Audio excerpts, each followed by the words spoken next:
मनोज जरांगे के मैदान से नजदीक 50,000 ओबीसी जुटाएंगे छगन भुजबल। मराठा कोटा मांग पर महाराष्ट्र में गरमाई सियासत।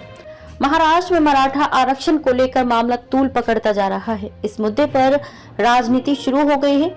दो गुट हो गए हैं जो मराठा आरक्षण की मांग कर रहे हैं और दूसरा गुट वो है जो इसके खिलाफ है।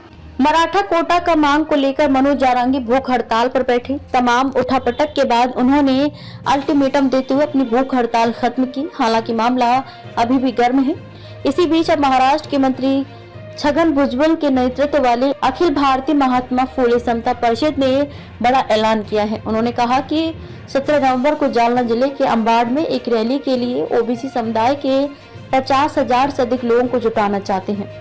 इस रैली में सभी ओबीसी विधायकों को आमंत्रित किया जाएगा। अंबाड़ मराठा कोटा कार्यकर्ता मनोज जारंगे के इस मैदान में कुछ किलोमीटर दूर है, जहां से उन्होंने राजनेताओं पर दबाव बनाने और मराठा नेतृत्व को अपने समुदाय को आरक्षण का लाभ देने से दूर रखने के लिए ओबीसी को दोषी ठहराया था। मंत्री भुजबल की अखिल भारतीय महात्मा फुले समता परिषद, जो मराठा समुदाय के लिए व्यापक आरक्षण और कुणबी ओबीसी श्रेणी में इसे शामिल करने के विरोध में सबसे आगे है। छगन भुजबल की परिषद अंतरवाली सारथी से कुछ किलोमीटर दूर अंबाड़ में एक रैली की योजना बना रही है। अंतरवाली सारथी वही जगह है जहां मराठा कोटा कार्यकर्ता मनोज जारंगी 2 बार भूख हड़ताल पर बैठे थे। हिंगोली में भी रैली की तैयारी। पुलिस मुख्यालय ने अंबाड़ में रैली की घोषणा के बाद स्थिति की समीक्षा के लिए मराठवाड़ा के सभी यूनिट कमांडरों के साथ एक वीडियो कॉन्फ्रेंस की। 17 नवंबर की रैली के बाद एक और रैली की तैयारी है। ये दूसरा रैली 26 नवंबर को हिंगोली में आयोजित की जाएगी। छत्रपति संभाजीनगर में जारंगी ने कहा कि अगर सरकार आरक्षण की मराठा मांग को पूरा करने के लिए 24 दिसंबर की समय सीमा से चूक जाती है तो वह उन राजनेताओं के नाम लेंगे जिन्होंने पिछले 20 वर्षों से अपने लिए आरक्षण का लाभ उठाया लेकिन समुदाय को इससे वंचित कर दिया। मराठा कोटा के खिलाफ भुजबल।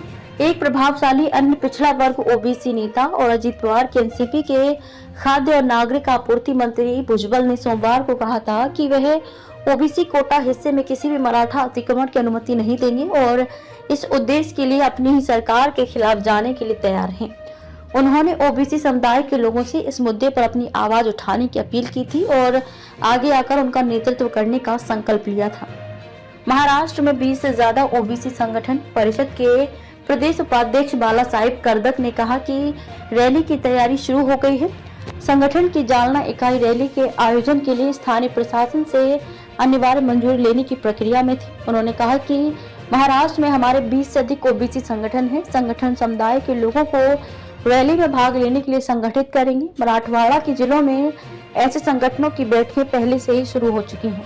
इस तरह की बैठकें जल्द ही राज्य के बाकी हिस्सों में शुरू होंगी। करदक बोले, सियासी रैली नहीं। करदक ने कहा कि राज्य के सभी ओबीसी विधायकों और समुदाय के कार्यकर्ताओं को रैली के लिए आमंत्रित किया जाएगा। उन्होंने कहा कि यह रैली राजनीतिक प्रकृति की नहीं है। इसका आयोजन ओबीसी समुदाय के लाभ के लिए किया जा रहा है।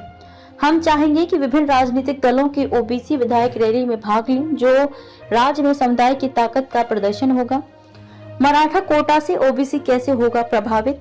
बाला साहेब करदक ने कहा कि राज्य में ओबीसी समुदाय के लोगों को आशंका है कि अगर मराठों को ओबीसी श्रेणी में पूर्ण आरक्षण दिया जाता है तो इसका उन पर प्रतिकूल प्रभाव पड़ेगा।